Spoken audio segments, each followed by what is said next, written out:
हिंद, आपका स्वागत है हमारे न्यूज चैनल न्यूज एवन उज्जवल टाइम में। कृपया चैनल को सब्सक्राइब, लाइक, शेयर, कमेंट जरूर करें।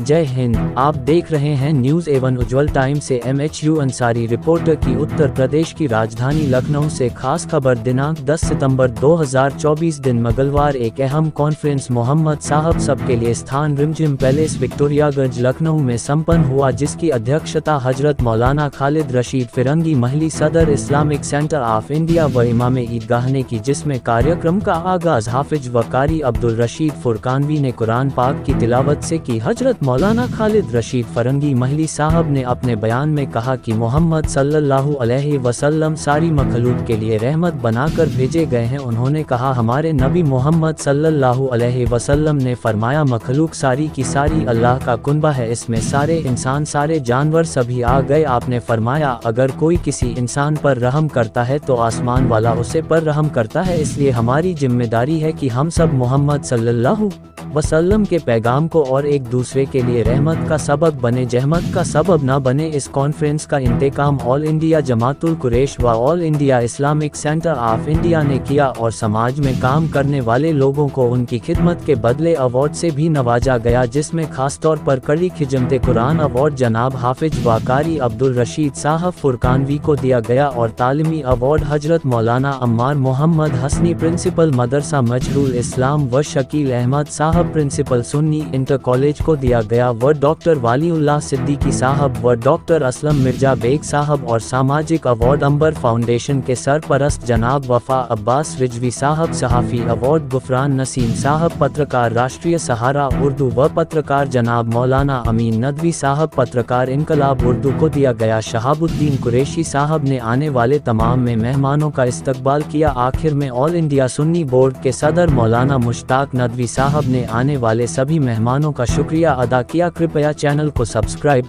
लाइक, शेयर, कमेंट्स जरूर करें। और वो पैगाम जो मज़हब इस्लाम ने दिया, उसको यहाँ पर बाकायदा पोस्टर पर लिखा गया कि नबी सबके, नबी किसी खास कबीले या किसी खास धर्म या किसी खास मजहब के मानने वालों की नहीं है। नबी की दावत तो आम है, नबी की रहमत तो आम का है कि उस पैगाम को जितना समझकर हमें दुनिया को बताना चाहिए, आज हम खुद नबी करीम सल्लल्लाहु अलैहि वसल्लम के किरदार को नहीं समझते। अल्लाह के रसूल सल्लल्लाहु अलैहि वसल्लम जिसमें ताइफ का तस्करा किया गया था, गोया कि उसको इस शेर के साथ अगर मैं उनकी तकरीर का खुलासा करूं कि वो अब्र करम जिसके साए को गुलशन तरसते थे, ताइफ में उस पर पत्थर बरसते थे।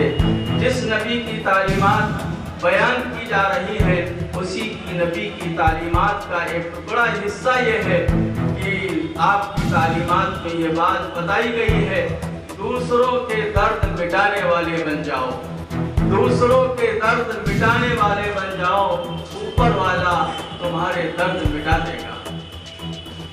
मोहतरम हजरात,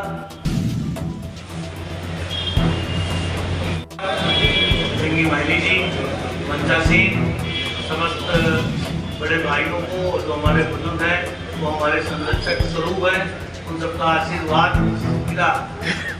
जैसा कि आपने बताया, मोहम्मद साहब का कार्य, मोहम्मद साहब का कार्य अद्भुत है। हमारे बीच में इमरान भाई भी हैं, आरिफ भाई भी हैं, साबुद्दीन जी, सभी लोगों को मैं आभार व्यक्त करता हूँ जिन्होंने इधर आमंत्रित किया है। लेकिन जिस पर्व के लिए मैं इधर आया हूँ, ये हमारे खुशी का पर्व है। मोहम्मद साहब ने जिसने समाज को जोड़ने के लिए प्रयास किया है, वो हमारे लखनऊ की तहजीब में नजर आता है।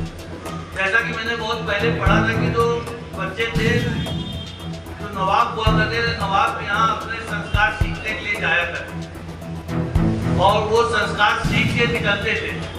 वो संस्कार जो सीख के निकलते थे, वो समाज के अंदर अपनी एक विचारधारा रखते थे कि हमको कैसे मिलकर रहना है, कैसे समाज को जोड़ के रखना है, कैसे भाईचारा रखना है, हमको बंटने नहीं देना। अगर कोई भी बात कोई कहता है कि नहीं यहाँ पे ऐसा हो गया या वैसा हो गया, तो हमारे संरक्षक के रूप में जो हमारे बड़े भाई या हमारे संरक्षक हैं, उनको हम लोग अपनी बात रखते थे, बड़े शालीनता से उसको निपटा देते थे। वैसा कई मंजर हमारे लखनऊ में हुआ है और आज भी वही पद्धति के अनुसार हम लोग चल रहे हैं और उसका क्रियान्वयन होता है। ज़्यादा कुछ ना कहते हुए मैं आप सबका आभार व्यक्त करता हूँ और मुंगा साहब का भी मैं स्मरण करता हूँ कि ऐसे संस्कार हम सबको मिलते रहें, आप सबका मार्गदर्शन मिलता रहे। बहुत बहुत धन्यवाद। दूसरा नहीं हो सकता।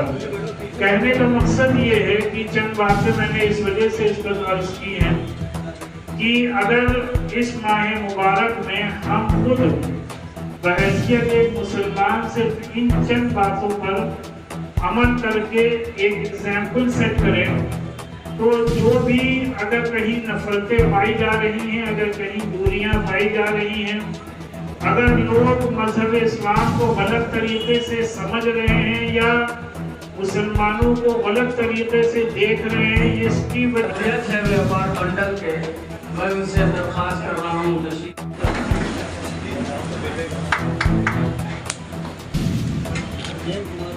अब इसके बाद मैं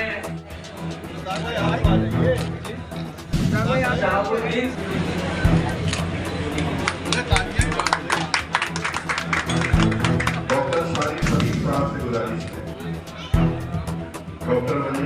इस्लाम की लीडरशिप करना है, मैं उनसे गुजारिश करूंगा और ना अम्मान हसन नदवी साहब से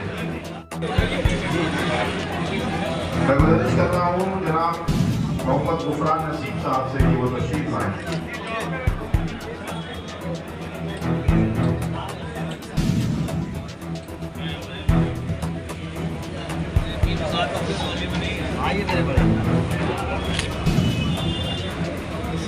माशाअल्लाह, मैं आमिर नदवी साहब से गुजारिश कर रहा हूँ बस में अवार्ड पेश करें।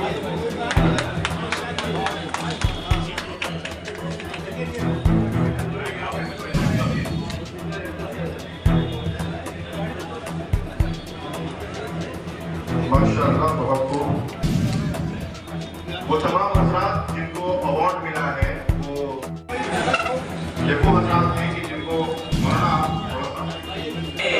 उनकी चौखट से किस्मत बनाना क्यों न सिद्दीक का वो लक़ब पाएंगे, क्यों न सिद्दीक का वो लक़ब पाएंगे। तिनका जो घर से उठा लाए हैं। ठीक ठीक ऑल इंडिया की जानिब से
इसमें बड़े पैमाने पर इस जुलूस का इस्तेमाल करते हैं और आज के इस कॉन्फ्रेंस में उन हज़रात ने जिन्होंने की समाज के मुख्तलिफ शोबों में रहते हुए इंसानियत की खिदमत की है, खिदमत खल्क़ में पेश रहते हैं, उनकी हौसला अफजाई के लिए उनके अवार्ड से भी नवाजा। सर, जुलूस मदे साहबा को लेकर के पुलिस प्रशासन से किन किन चीज़ों के लिए मांगे की गई?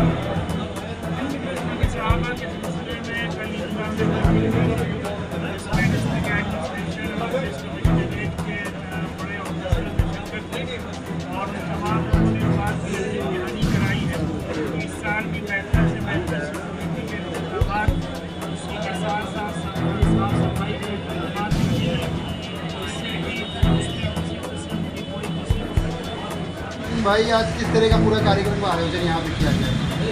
ये इस तरीके का कार्यक्रम था, ये मोहम्मद साहब की जो बातें अच्छी सारे तो इसीलिए प्रोग्राम रखा गया। मौलाना अली नसीब साहब से मशवरा हुआ, ये हुआ कि जलसे जुलूस तो बहुत होते हैं, कॉन्फ्रेंस की है सारे ये हमारे और हमारे भारत से आए थे, आप जानते हैं अनुराग त्रिवेदी भी आए और हमारे बहुत से हमारे हिंदू भाई भी आए थे, राजू वाजपेयी भी आए थे और राहुल मिश्रा भी आए थे। तो सबने बातें सुनी और सबने कहा तारीफ के लिए ये सब तो इसीलिए लेके ये कॉन्फ्रेंस मुख्य रूप से कौन कौन यहाँ पर उपस्थित है?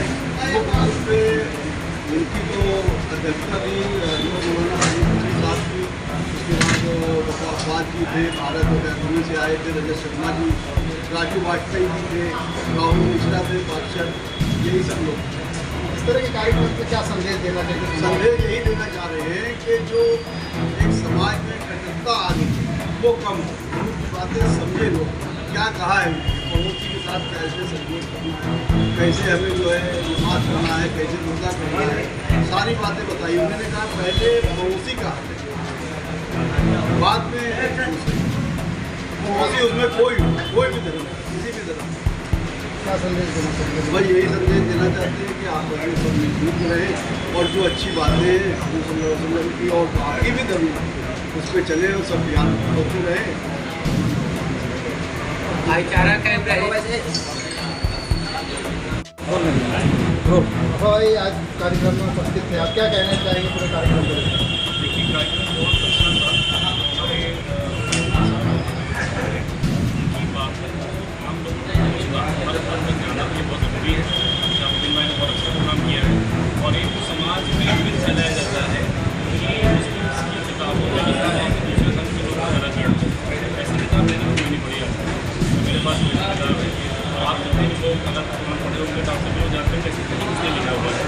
ये सब गलतफहमियाँ हैं जो व्हाट्सएप यूनिवर्सिटी करती है, इससे लोगों को अवेयर करना, उनको दूर करना और सबको पता होना चाहिए कि इस्लाम एक ऐसा मज़हब है जो हमेशा शांति की बात करता है और उसी पर बात करने के लिए प्रोग्राम किया गया था और आगे भी हमने इस तरह का प्रोग्राम करते रहेंगे। देश समाज क्या संदेश देंगे?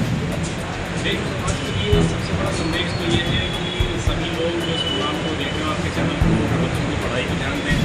एक देश बनता है अपने नौजवानों से, पढ़े लिखे नौजवानों से।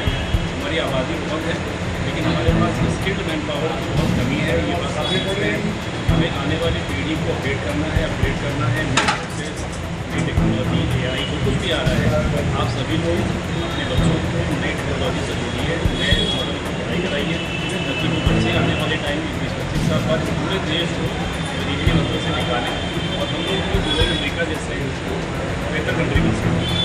समाज में जिहाद शब्द को लेकर काफ़ी भ्रम फैला हुआ है, तो इस पर क्या कहना चाहिए? जैसे मैंने अभी कहा कि जिहाद मतलब ही बताया जाता है, लेकिन जिहाद का मतलब ही गलत बताया जाता है। जिहाद का मतलब ये बताया जाता है पूरी तरह से गलत है। कोई भी जो इस्लामी जानकार है, जो कुरान की किसी भाषा पढ़ सकता है, आप जैसे लोग भी नहीं पढ़ सकते, हिंदी पढ़ सकते हैं, लेकिन आप उसको पढ़िए। जिहाद का मतलब है कि अंदर मन से लड़िए, खुद से लड़िए, आपके अंदर जो कमियाँ हैं आप उनसे लड़िए। देखिए एक चीज़ कही जाती है कि हम मन के जीते जीत है, मन के हारे हार। तो वही बात है कि अगर हमारा मन साफ सुथरा है, अगर हम बेहतर हैं, तभी हम समाज को, देश को, अपने परिवार को, अपने गली मोहल्ले को बेहतर कर सकते हैं। अगर हमारा मन खराब है तो नहीं कर सकते। तो जिहाद का मतलब यही है कि आप अपने सेल्फ डिसिप्लिन बनाइए, अपने मन को बेहतर करिए, दिमाग को कंट्रोल करिए, ताकि आप खुद आपका जो एग्जिस्टेंस है, आपका जो आत्मा, आपका शरीर है, ये देश के काम आए, समाज के काम आए, न कि आप किसी ऐसी बातों में रहें कि गलत तरीके से लोग आपको मिसगाइड करें और आपको महसूस करें।